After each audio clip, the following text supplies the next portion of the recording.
What happened in qualifying for the Canadian Grand Prix?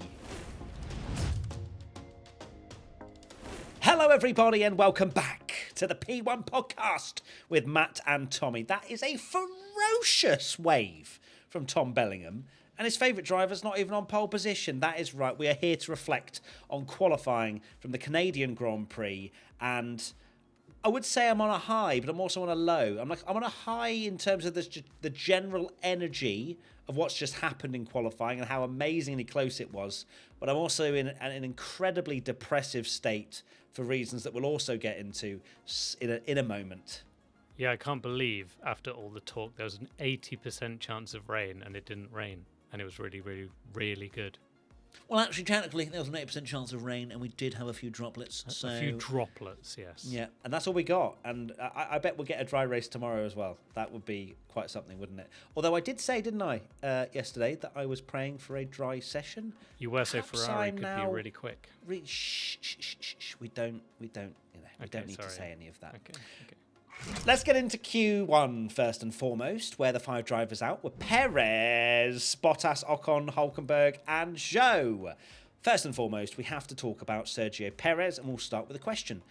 Polski Polak _2 asks, Perez has just qualified P16, while the V-Carbs are P5 and P8. Do you think there are performance clauses in his contract? So yes, you are correct in saying that Perez qualified P16.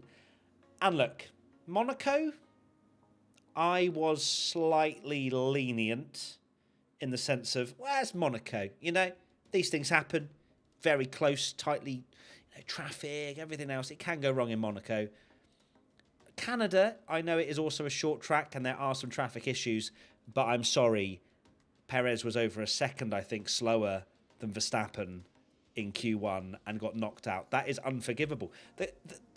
I know that I don't do Formula 1 in real life for a living, but this track has about 4 corners that you actually have to concentrate on. How are you over a second behind your teammate who is on the front row of the grid for tomorrow's race? It baffles me. You got out qualified by both the Williamses, and just bizarre.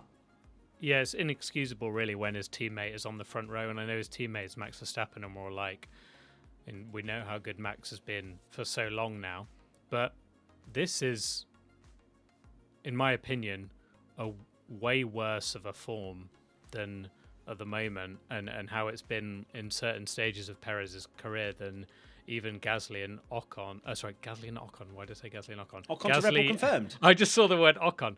Gasly Albon. and I guess Albon. It's got on at the end, exactly. Isn't it? You know what I mean? Gasly and Albon were, because in particular Gasly, they dropped him very quickly when he was finishing P6 and 7 and P8, P9, whereas Max is putting it on the front row and winning races and things and dominating the championship.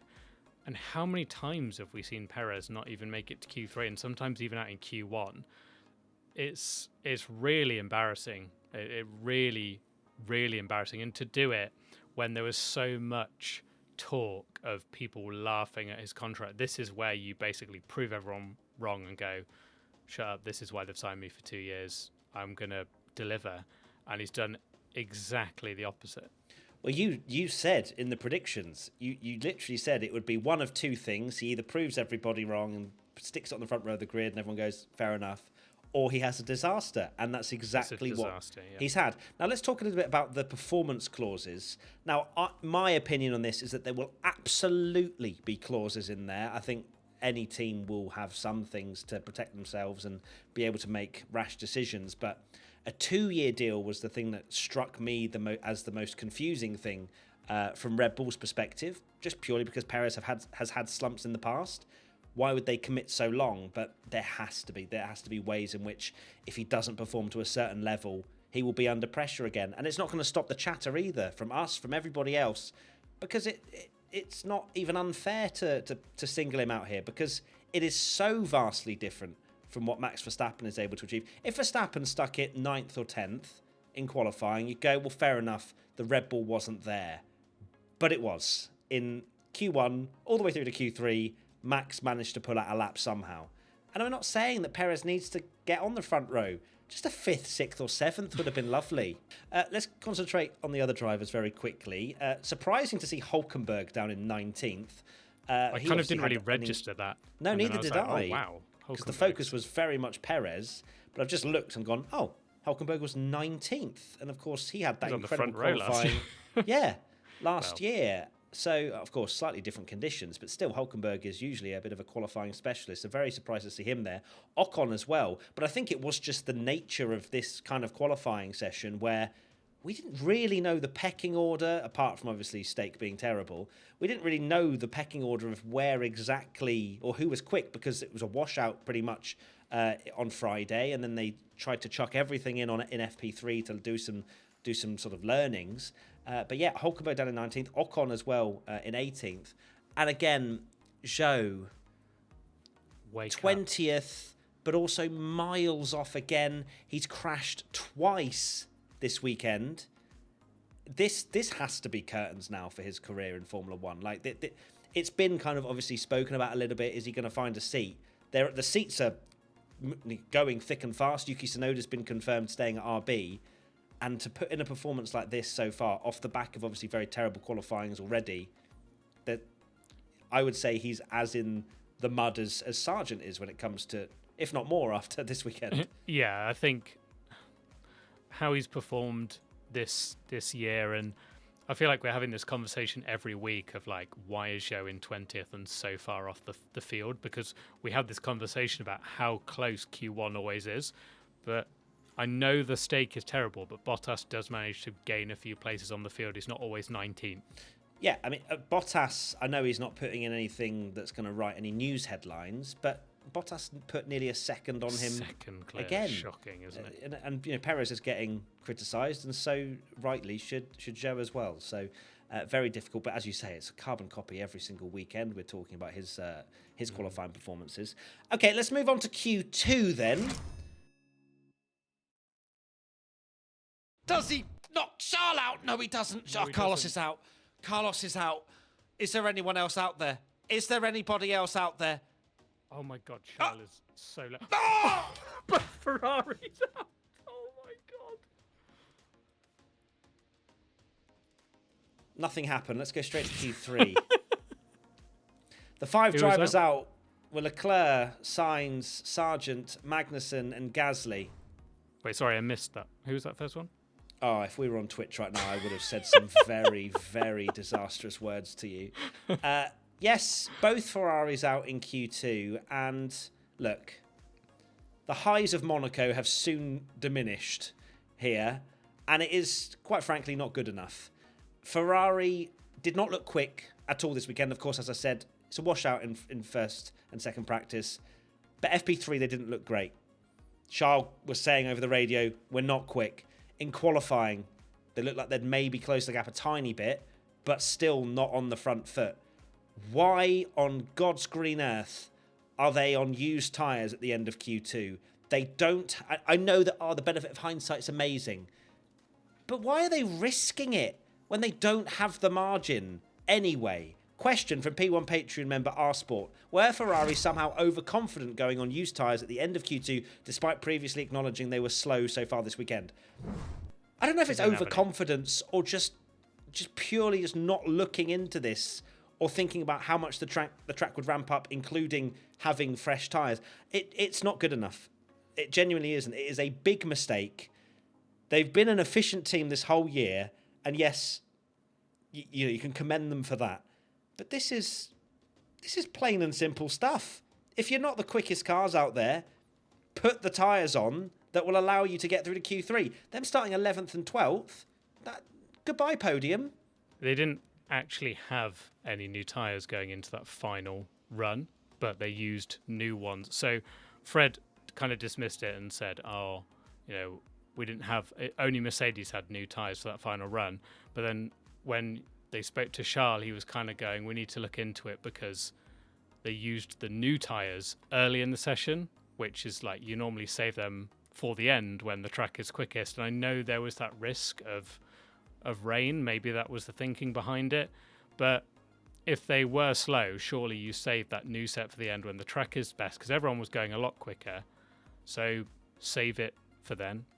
So everyone else was more clever with their tyre allocation than Ferrari were, basically, is what we're saying. I believe so. I don't know for a fact if other teams saved their new tyres for the end, because I still don't know why they don't introduce a graphic that says new and old tyres. I'd love that. It would be so much easier to follow. But even still, you think if they did have, like our sports saying here, that they were talking about how slow they were and not as quick as they thought, save the good tyres to the end when it matters and the track is going to be the quickest, because it was so close in the session. Yeah, that's where that's probably where most of my frustrations lie, because my guard came down. I saw, obviously, Sainz out, but we were looking at the Ferrari slow in the pit lane. Qualifying's done. It's over. Thanks so much. And a deep breath, Charles Leclerc's through to Q3. What is that? Alex Albon's in through to Q3. I genuinely, it was a jump scare. And then just that they weren't fast enough and they can't get the tyres to work. So basically, I'm just going to jump off a bridge. Anything else? Obviously, Logan Sargent, impressive, it has to be said, making it through to Q2. Looked like at one point might even make it through to Q3, which would have been unbelievable. Magnussen out-qualifying Hulkenberg, and Gasly, even though 15th, out-qualifying Ocon as well. So on Sargent, if he'd have... You know, we were saying about, we've said this his whole career, basically, that, doesn't need to be absolutely beating Alex Albon and all this kind of stuff. But you got to think that where Albon was, and if Sargent had managed to do this for a lot more of his career, it wouldn't be such an easy decision of like, he's gone now, because that is obviously how James Vowles is now talking, as if that is not even an option now. Unless the world-class driver that he's referring to is this new Logan Sargent that's picked up his pace, but I don't think it is. Let's go to Q3 then, and what a session it was. He's down! He's down! He's down! Max is down! Max is down! Russ is improving! Oh my God! It's game on! It's game on! It's never been more game on ever in the history of Formula One. Lando's finished. Verstappen. Lando's second. Lando's gone second. Oh no, he hasn't even improved. Lando hasn't improved. Russell's not improving. Tsunoda goes to 8th. Does Max improve? Here we go to the line. Here we go. Does Max get provisional pole? He does it. It's the same time. It's the same time. How have they done the same time? Russell's on pole. Identical times for George Russell and Max Verstappen. So the top 10 was Russell, Verstappen, Norris, Piastri, Ricciardo, Alonso, Hamilton, Tsunoda, Stroll, and Albon. First question from P1 Patreon member Heather More or Less. Do we need to start timing to 4 decimal places? Okay, right. Okay, come on, everybody. This is like red flag I'm sure rules. That's tongue in cheek. You never know. Surely. Maths. Maybe. But either or. Unbelievable. Not only to see 2 drivers set at the same time, but also to be a .000. That just satisfied me more than I actually thought it would. Yeah. But of course, Russell setting that time first. And we're just, again, it was the pecking order of, are Mercedes genuinely quick? Or is Verstappen going to pop on a fresh set of softs and do an 11.4? That was what I was more convinced of, was that Max was going to take pole, but... Well, I've actually only just clocked this, that both the Mercedes did 111s in Q2. So they're actually quicker in Q2 than they were in Q3. George was flying in Q2, did a 111.7. Just imagine if any of us had gone Russell, Verstappen, Norris, Piastri, Ricciardo as a top 5. and then you say... That's not a wet session. That's a dry session. Yeah. To have that top 5, wow! What a quali! That was so good. Certainly did. Next question. Insomnia asks: This is one of the most fun qualifiers in years. Top 3 with 3 different cars. Is F1 in a good state now, based on the last 3 qualifiers and races? F1's never been in a better position after Bahrain. The bench, just everything. Like our expectations, the benchmark for this year was so low. I will take a different winner, maybe, out of the 24. That would be lovely. And instead, we're almost being jump scared into a reasonably interesting season, which I don't think any of us expected. Red Bull have been caught, at least for now, and it's making it very, very exciting and making me very happy, even if Ferrari aren't in the top 10. Yeah, and it's interesting that the different tracks we go to are suiting different cars, and I know Max has been in that mix still all the time, but they have been beatable. And again, someone's beaten Max to pole position. By a whopping 0.000. But it just shows that, yeah, it's a big surprise, and I'm so hyped for the race now. Next question, P1 Patreon member Sophie. What's the likelihood of George taking Max out in turn 1 tomorrow? A solid 57%, I reckon.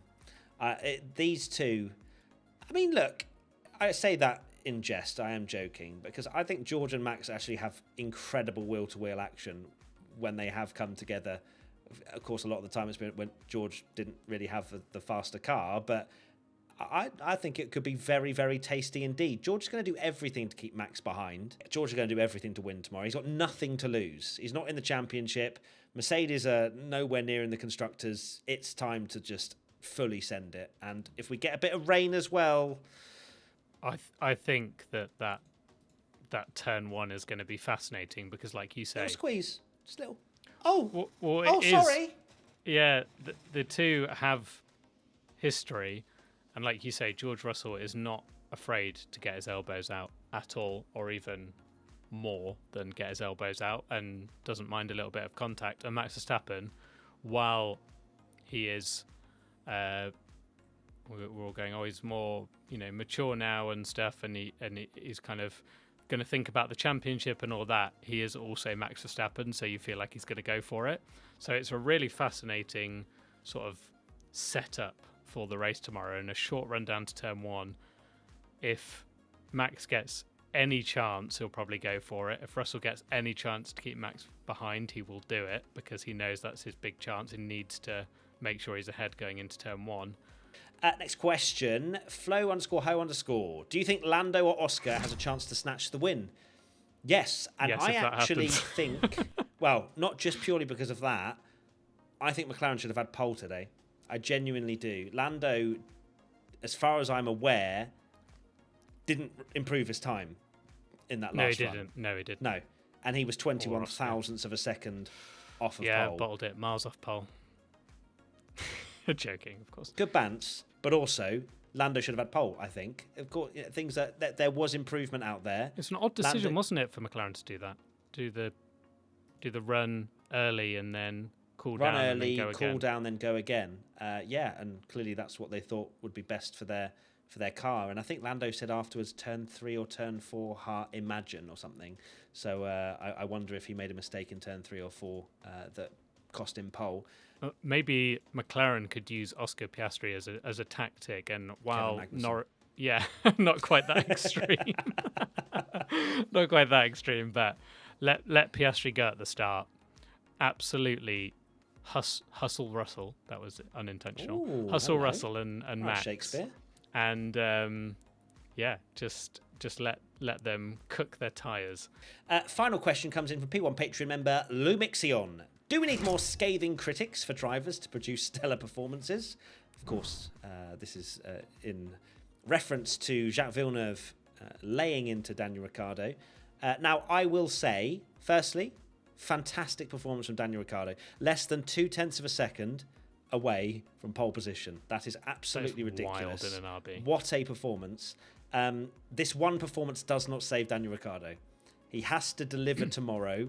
He has to try and... I don't think he's going to beat the Lewis Hamiltons and maybe even not the Fernando Alonsos, but try to beat Yuki, get a good host of points and start to rebuild the confidence. Brilliant performance. But like you say, we're still having this conversation before... this performance, we were still having this conversation about Daniel Ricciardo not delivering and having a poor season, and that's after he qualified 4th in Miami and ended up with all that amazing sprint performance. So we have seen this before. it needs to be consistent now.